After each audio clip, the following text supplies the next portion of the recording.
Peace, YouTube. Y'all know who this is, man. EK back in the building. Another day to be great. Let's get it, man. The man with the plan is here. I'm here to put y'all on. Let's get straight into it. Today it's gonna be 3 underrated badge fusions, combinations, whatever you want to call them. So just 2 badges that work phenomenally together. I've been testing every badge in the game. I've been seeing what people on this game run, people I beat, people I lose to. I don't lose to too many people, but you know, there's a reason for that. So I'm about to show y'all how I get down with them on this player right here specifically. I'm gonna show y'all some clips, some examples, and there's gonna be some background gameplay. So like the video if you like the video. I'm here to put the community on. Let's get straight into it with the first one. So the first badge combo I'm going to talk about is, as you may have seen from my community post and from my past vids, I'm a big fan of this one. I wanted to make a separate video on it, but I feel like it's just too late in the year to be wasting a whole video on that and, you know, wasting y'all time. So I'm just here to give it to you real quick.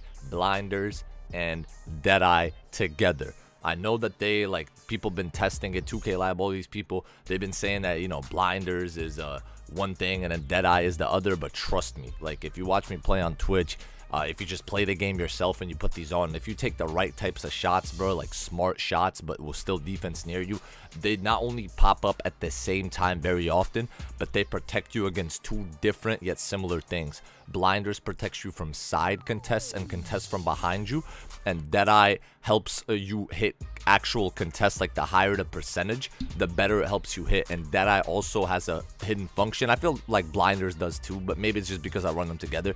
Deadeye has a hidden function of, you know, when you get contested on this game, your shot timing just fluctuates like crazy, and you feel like even if it says open, it'll say bad shot selection, and then you miss even with a high 3.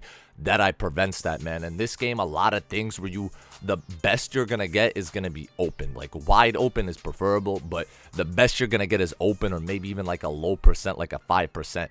And Deadeye pretty much cancels that contest on any level, like silver or higher. Like in bronze, but silver, gold, or Hall of Fame, Deadeye, of course, is just insane for preventing contests. Blinders, exact same thing. It just depends on the shots you take. But for people that like to just shoot the basketball on this game, I feel like both badges, if you can somehow find a way to afford them with the double shooting loadout, or just allocating more shooting badges for your build, or skipping out on maybe some other badges, it makes you incredibly hard to defend and contest, and you can hit a lot of shots that you didn't even think were possible to make on this game. Now, this second combination is going to seem like a no-brainer, but I haven't been seeing a lot of people running both, and a lot of people don't run either. And I'm here to talk about Clutch Shooter and Comeback Kid. Now, before we even start, the parameters for Clutch Shooter is it has to be a close game in the rec center in 5v5. It pops up like toward the middle end of the 3rd quarter is the earliest I've seen it pop up, even when I'm up like 50 points. So I'm pretty certain if you play those game modes, you should automatically have that badge on, at least on something. And in the park, it's like once people get past like 13 points, or one team is past 13 points, but anytime the game is close, it's obviously going to be working when you're going back and forth. I think there can't be too much of a gap between you and the opponent, but in most situations it will work in the park, because you're going to eventually have to win the game. You know, you're going to eventually be over 13 points or you lost anyways.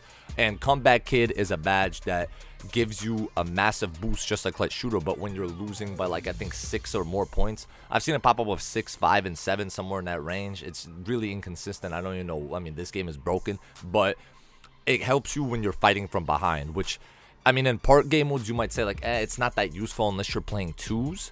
Although on 3s you could go down off rip, like say somebody gets a lucky steal on you and then they hit 2 3s, they're down 6-0, your next shot is going to be greatly boosted, and you don't have to run it high. It's a good utility badge. But if you play rec or 5v5, like having Comeback Kid, if you start losing, it'll help you get back in the game, and then Clutch Shooter helps you seal the game. So the way those 2 badges are always working for you is amazing, and I don't know why more people don't run them, because the boost from those 2 badges are massive for any type of jumper, mid-range pull-up, anything but a dunk, but dunks are already OP.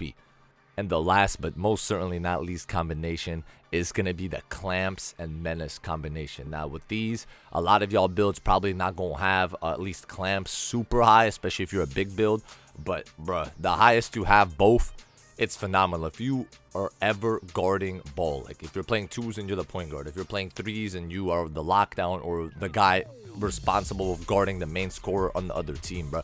If you are frequently playing perimeter defense, bro, Clamps gets them into a body bump, and Menace drops their badges when you have physical contact or you're on their hip or you're right in front of them touching them. and you could see how that's overpowered. Like the attribute drops from Menace, they must have buffed it midway through the year, because at the start of the year, I remember trying it, it was not like this. Nowadays, that badge goes crazy in a lot of builds. Any build with any type of perimeter defense gets it on Hall of Fame, and for most of them, it's tier 1. I think some locks get it tier 2, but I would still tap in with it if you have extra badges on a smaller player, because when you get somebody stuck in that body bump on your body, it drains the hell out of their stamina. It makes them move super slow, and after you finish body bumping them, they're not gonna get a quick speed boost out of it. And like sometimes I'll be playing against bums and they be having this combination on, and they get me stuck in a body bump, and then I can't run past them, and it's like someone that doesn't even have any defense on a bad defensive 2K can get you stuck in an animation, and after that your player just moves slow for a little bit. This badge is obviously going to be mostly effective if you can actually land the body bump and if you play good defense, so it's not going to play defense for you. But if you do end up playing defense, whether by luck or by skill, it's going to completely clobber your opponent and make it difficult for them to move and make it difficult for them to get bailed out, because you know how clamp breaker and people being guarded perfectly all of a sudden just snap off your body and get a dunk. It helps with that tremendously, and it helps me win a lot of close games. Hopefully y'all enjoyed the video, man. Just trying to put y'all on one day at a time. Y'all stay up, stay blessed, man. Like the video if you haven't already, and I'm gonna catch you on the next one. Peace.